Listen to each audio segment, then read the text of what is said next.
Hello, my friend. On today's episode, I'm back with Mr. Mark Fisher, and we are talking about how to inject personality into your gym.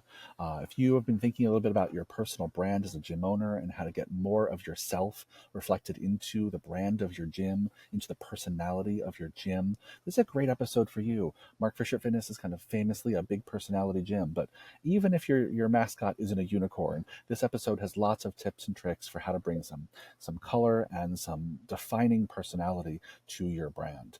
So if that's you, keep on listening. And quick disclaimer: I'm outside today, so my audio might sound a little bit different, but I'm enjoying the sun while it lasts. So thank you for your patience in my audio quality, and enjoy this episode.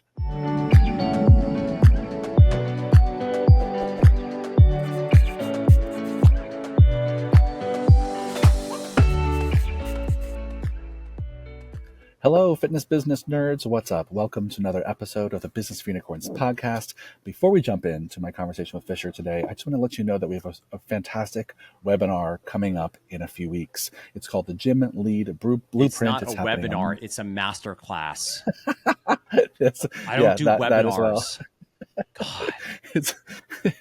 God. We'll get to your thoughts on it in a second, Fisher. It's called the Gym Lead Blueprint, Monday, September 9th. 10 o'clock Eastern. It is a virtual masterclass held with Mark Fisher himself. It's an online training. And the focus is 5 ways to generate more leads right away this month in less than 3 hours per week. So the idea is that Fisher is going to give you, well, not the idea, the whole design of the masterclass is to give you the exact steps you need to take in less than 3 hours per week to generate more leads. And the cost of the virtual masterclass is $47. So for $47, you can spend 2 hours with Fisher, and he gives you very clear marching orders for generating more leads in your gym. What do you want to add to that, Fisher, besides my intro is all wrong? No, not much. I'm really excited to do this. I think this represents the most up-to-date synthesizing of how I'm thinking about what gyms need to do, and importantly, what are the most important things they need to do. Because the challenge is, particularly if you read, my book at gymmarketingsecretsbook.com, which you can get free, there's a lot of things, right? So this is, I think, a little bit more like do these things, including 2 strategies that I don't really see people doing a lot at all. One of which is new even to us in the past couple of months that I haven't really talked about really on any podcast to date. And then my favorite part actually might be at the very end, which will be the least sexy part that none of you will be aroused by, but I will break it down. Here's exactly how you spend 12 hours per month or 20 hours per month or 60 hours per month. So you have very clear marching orders about if I were in your shoes, I would spend that time to grow your gym. Yeah. Well, and I think for all of you, this is such a valuable time to spend 2 hours, whether you're just getting your gym started or you've been in business for a long time. This is a plan that will help you tighten all the screws and get more people in your door. So go down to the show notes below, click the link, and sign up. I'm sure Fisher would love to see you there. Yeah. And I'll just say briefly before we dive in, the recording is available, but only to people that register. So if you register, you will get a recording if you can't attend live. Fantastic. Yeah, love that. All right, so let's dive into today's topic. And today's topic actually was a question that came to us from one of our beloved Unicorn Society members who's actually over in the UK, has a fantastic gym over there that he runs. It's Harry Morris. Hey, shout out to Harry. Harry asked us this question a while ago, and I wanted to get to it today, which is how do you think about creating a personality in your gym? How do you think about bringing some personality and character to your gym? Because I think all too often, a lot of gyms, this is really true in the UK. I know we've had Harry and I have had conversations about this, that a lot of gyms in the UK are just like dudes open up gyms, painting the whole interior black. Putting up, like a one-word name on the front, and it becomes like this very kind of sterile, serious, dark environment, which is fine, and that's lovely, and a lot of people I think are attracted to that. And I think Harry's question comes out of that experience of like, but wait, I want my place to have some personality, and so let's tackle this question today. Fisher, what's the first thing that comes to mind when you think about creating a personality in your gym? Certainly MFF is a place that is, if known for anything, we're known for having a personality. Yes. Yeah, I mean, I think there's 2 big models I think of when I think about injecting personality in the gym. The first is not right for everybody. I'll be the first to concede this, that we've done this with MFF, and to some extent Business for Unicorns, though notably not at all with Alloy, which is, of course, having a strong personal brand, right? So a lot of injecting personality into the business is injecting your personality into the business quite often. Now, this isn't the right strategy, I think, necessarily for everyone. There are some people that prefer to be a little bit more behind the scenes, but honestly, if you're running a small business, you kind of need somebody to be the front man, right? You need to be somebody out there playing guitar, shredding riffs, singing high notes, because otherwise, a lot of these small businesses can come across in unhelpful ways as somewhat faceless and corporate. And it is trite, but nonetheless true that people don't want to work with a business, but they want to work with a person. So I think if you are able to leverage your personality in ways that feel appropriate to you, that I think would behoove you. And examples of this are things that will make you relatable to the people that are interested in joining your gym, that make them feel like they know you, right? So small examples here are telling, stories about your personal life in your email or Instagram content. It could be leveraging your story about how you got into the industry. It could even be talking about the things that you're noticing in yourself or in your clients' fitness. If you can, I think, do that in a way that's reflective of your personality. I think the only thing that I would caution with this, which I don't see being an issue too much in the gym space. Sometimes I think in the influencer online trainer space, I see this is optimally these things are being done in the service of the client. They're being done in the service of building relationship, of adding value, of not making it about yourself, but in fact, doing your best to actually stand side by side with your client and be a co-traveler with them on the journey and say, like, I too have struggled with X thing or. So I think that's the first model I'll start with. So I'll pull up there, Keeler, for any sort of insights or other observations you might have about that. Yeah, no, I think it's a great way of thinking about it. And what was coming to mind, honestly, when you were talking was, I don't know that, forgive the analogy. Maybe it'll break down quickly, but it feels a little bit like creating a profile on a dating app, right? Which is, Yeah. you really want to be authentically yourself, but you're also passing it through the filter of what are the parts of me that are most relevant to the kind of people I want to attract.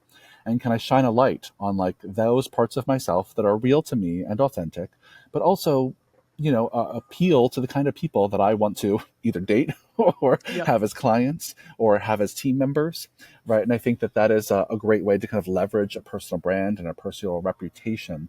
And I think that your emphasis, I think I really appreciate, which is it's really in service of the people you want to serve, right? It's Yeah. it's putting the part of you forward that is going to be the most appealing to them, either because they're looking for someone with real expertise, or they're looking for someone really Mm-hmm. friendly, or they're looking for someone to really challenge them, or looking for someone who they want to look like or aspire to be in some way, right? I Yes. think there's lots of ways you can shine different lights on different parts of your personality, and I think it's a great way to look at it. So yeah, two thumbs up. I agree. Yep. Yeah. Cool. What else? You said there's a few other ways you think about it. So what's another way? Yeah, I think the other way I think about this is very similar, actually, just branding more generally, which at a high level for me is the words and the colors, right? And again, this too, I think, comes out of getting clear on who you are, what your values are as a business. And again, arguably you as the founder. And then who is it that you're looking to serve, right? Real clarity on your avatar, the person that you're making the business for. And I think if you're really clear on the values that are important for the business and what your ideal client profile, your avatar, whatever word you want to use, is going to be drawn to, I think that should optimally inform everything from the fonts and the colors and the visual feel of the business, but importantly, also the lexicon, right? One of the ways that we mark ourselves as part of a culture and community is the words that we use. Now, this can be done, I think, in ways that are helpful and less helpful, right? It's hard to make fetch happen, right? You don't want to be like, now this is the new cute word that we use, and I'm just going to use it, and your clients are just not into it, right? But having said that, obviously MFF being a shining example of this, there's something to be said for thinking of phrases, words, symbols, images, mascots, iconography of things that are reflective of both what you believe in, your values, who you are, and the people that you're looking to serve, right? So Mark Fisher Fitness, obviously did this to a very extreme extent. We don't call our members clients, we call them ninjas. It's not a gym, it's the enchanted ninja clubhouse of glory and dreams. We don't use this term quite as often because the business evolved, but health and hotness was a term we used for a long time. Obviously, the unicorn is a mascot. So I think that, if nothing else, might be another potentially actionable takeaway here is just doing a quick, like 10-minute workshop on this with a cup of coffee. In fact, I used to make people do this. We haven't done this particular kind of content in a long time, and it might be worth circling back to. But just as an experiment, if you had to pick a mascot for your gym, what might that be, right? So what's Matt Casey's mascot? Oh, he's a puppet. He's a puppet, and I Francois. forget his name though. Francois. That's It's so exactly good, it. so Yeah, good. yeah, Yeah, so yeah, yeah, one of our clients, and this is interesting too. I think like shout out to us, shout out to us. If you look at the Unicorn Society members, everyone from like Matt Casey to Cassie Date All Day Fit to Mike and Teresa at Reimagine, like the Fury at Speakeasy of Strength. There's a lot of colorful gyms in the Mark Fisher, the Business for Unicorns universe that are not Mark Fisher Fitness. And yeah, again, I don't mean to make this sound like it's just the fonts and the colors and the words, but that really is a lot of it. I think yeah. also, whether you actually want to go public and make that your mascot, that's up to you. I think you could also consider what's called the fancy psychological term is, I think, a shared superordinate. I think it's what's called. It's when you call your people something, right? So okay, so don't use ninjas. That's, well, I don't know. I guess you can use ninjas. You're not in New York. No one will know. Steal our stuff. But is there some sort of moniker that you can adopt for your clients if you had to? And again, I'm not saying you're doing this, but if you had to rename the gym something, what would you call it if not a gym, right? So I think those are some examples, right? And again, different cultures, different sets of, I think, ownerships and clients are going to be more or less open to this. To the defense of a lot of, yeah, you're right. The UK is like hilarious. They're literally mostly all black, mostly dudes, arms folded. Some great trainers out there, right? Sometimes you get pops of red, right? And I'm confronting all of you that are listening. You're like, oh no, I'm in the UK and I'm black with a pop of red. Not all. Yeah, look at Chris Burgess. I think the Curious Gym, right? His spot. Um, Yeah, he's got a full murals in Oh, he's there. got a thing going on. Yeah. So Yeah, at any rate, I don't want it to oversell this because I also don't want you to do something that's actually going to turn off your ideal client, right? Like if you're yeah, working with like very yeah, reserved, conservative, let's say your target is conservative men whose faces don't move in their mid 50s that are intentionally living an unexamined emotional life, and that's the way they like it, and that's who you want to serve.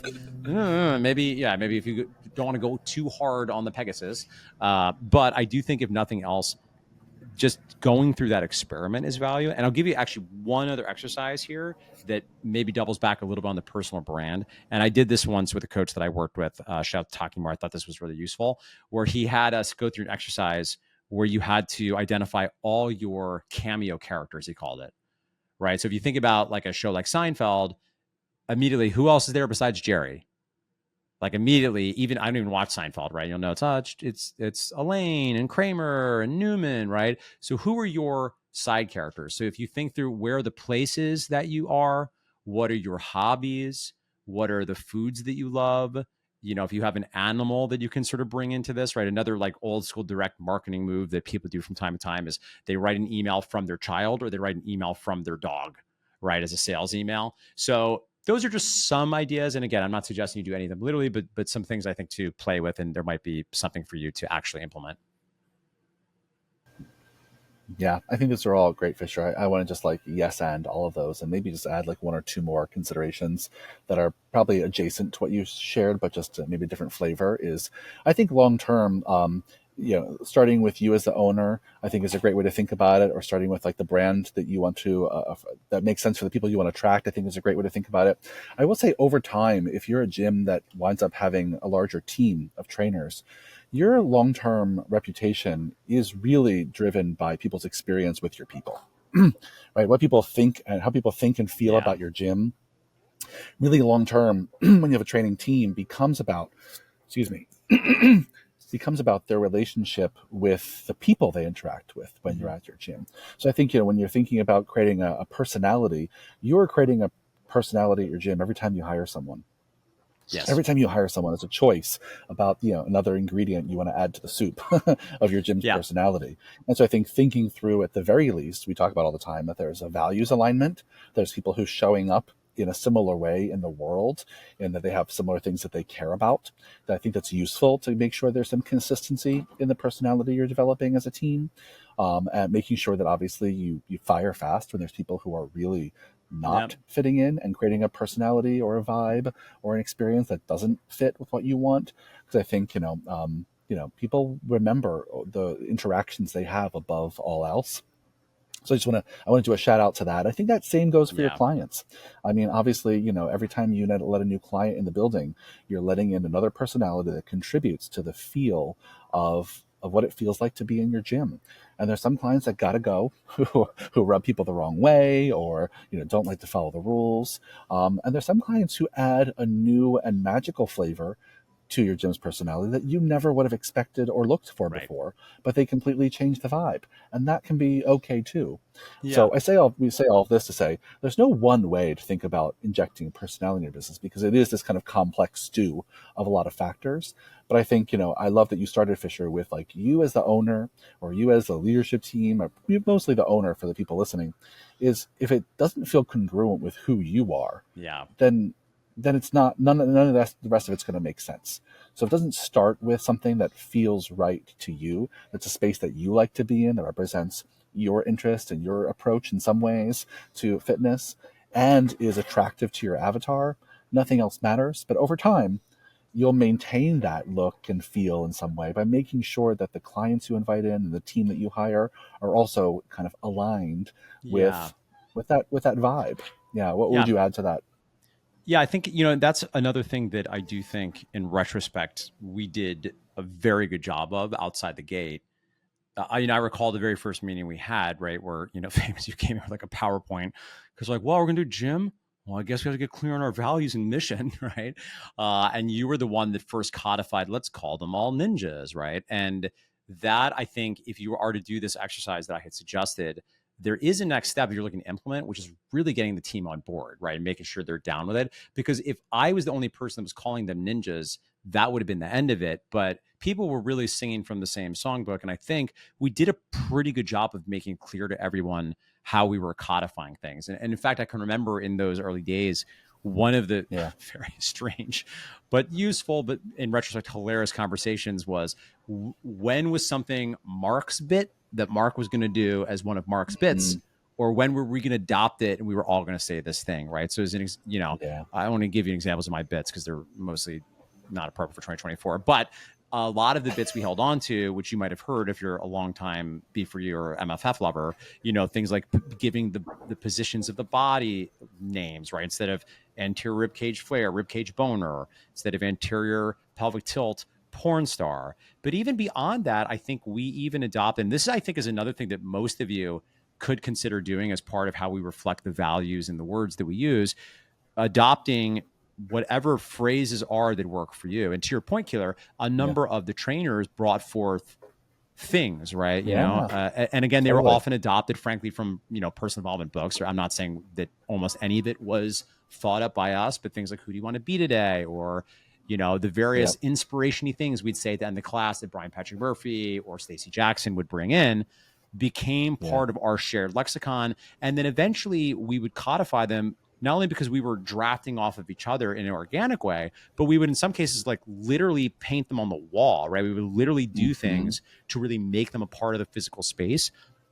And to my mind, that again, that's downstream directly of the values conversation, but I think is an example of how this can be a dialogue and a collaboration with your team, so that ideally it's a shared project and not simply the owner coming down from on high with the tablets from the burning bush. Yeah, 100%. And I think people are often shocked when we explain to them how kind of organic Yeah. our development of our brand was. People often think that at some point we sat in a room and like decided all of this stuff, Yeah. that we would call them ninjas and we would do this thing certain ways. And the reality was it all kind of happened in conversation, in dialogue. What we Yeah. tried to do was just kind of observe what was happening naturally. What kind of Yep. jokes did Mark tell? What kind of things that Yep. resonated with the ninjas? What kind of things were the new trainer saying that people thought was funny? What kind of things felt inspirational that we heard people repeat back to us? And then we would try to kind of codify those things. That's how really kind of all culture is made, right? And I think, but we were just trying to be intentional about listening and intentional about testing, and then really being thoughtful about, okay, well, we're going to codify this. Let's print it on the Right. wall. Let's put it, make it one of our values. Let's teach this as part of our onboarding. Yep. And I think that's how you create a mythology Yeah. around a space and a group of people, is you start to tell stories and speak the same Yes. language and have a Yes. shared history, Yes. and all of that I think was part of it. So I think, I think while we started this conversation talking about just giving your gym a little personality, I think that I'm saying out loud and realizing is that this is really a conversation that goes hand in hand with the kind of the culture that you're Yeah. building, Yeah. right? The Completely. culture you're Completely. building and the personality of the business, it's almost synonymous. I could tease Yeah. them apart for really being nerds, but I think it might even also be synonymous with like your reputation, right? How Yeah. people talk about you when you're not in the room. I think all those things go hand in hand to create an environment where people can't wait to come back to, an environment where people are excited to go and try new things, an Yep. environment where people are excited to go and feel safe enough and brave enough to try new shit and fail. And like, this is the kind of culture I think all gyms need, Yes. and then how you make it your own can go in a million directions. Yeah. Um, but yeah, I think, so let's wrap it up. I feel like we've covered so much good ground here. Yeah. Hopefully you listeners have been taking some notes and you find something useful here. But how would you sum things up here for our listeners, Fisher? Yeah, I mean, I think certainly there's hopefully some actual actionable things you could do, some real exercise, like getting clear on if you don't Yeah, already have articulated set of values for the gym. That's maybe one part of this conversation. I think creating a list yeah, of your cameo characters, like the things you like, the things you don't like, your hobbies, the places you yeah, are, seeing how you integrate that. I think going through some of those exercises around if you had to pick a mascot, or if you had to pick a name for your clients, or if you had to give some other name for the facility you train in besides gym, if you had to pick maybe 3 to 6 hmm, phrases that encapsulate the ethos of the gym, what would they be? yep, And then potentially, if they go well, starting to use them in the marketing, starting to operationalize them in the business. And then finally, not to be underappreciated, in a perfect world, these could be done in collaboration with people that are already working there, assuming you already have a team. yeah, yeah. Great summary. I love it. Well, thanks for the great conversation as always. And dear listeners, if you want to take the virtual masterclass with Fisher, Come go and click the join link down below in the me. show notes. Gym Lead It's Blueprint, Monday, not a September 9th, webinar, it's a 10 to 12 Eastern. training. It's a But I might not be virtual there, though. masterclass. But I might What's that? be. Well, this is the last podcast before Burning Man. So if So this who might be the knows last if you'll come podcast I back ever to planet record. Earth? So if I die, then I assume my ghost can zoom in from the We astral will we plane will to give you memorialize this gym lead podcast. knowledge. My daughter will miss me, but I'll still tell you about leads, gym owners. I'm sure. I'm sure. Well, have a great time at Burning Man, my friend, and we hope we have another podcast after this. And if I not, believe we it's been will. fun. Undefeated so far by Burning Man. All right, have a good one. See you next time. Bye.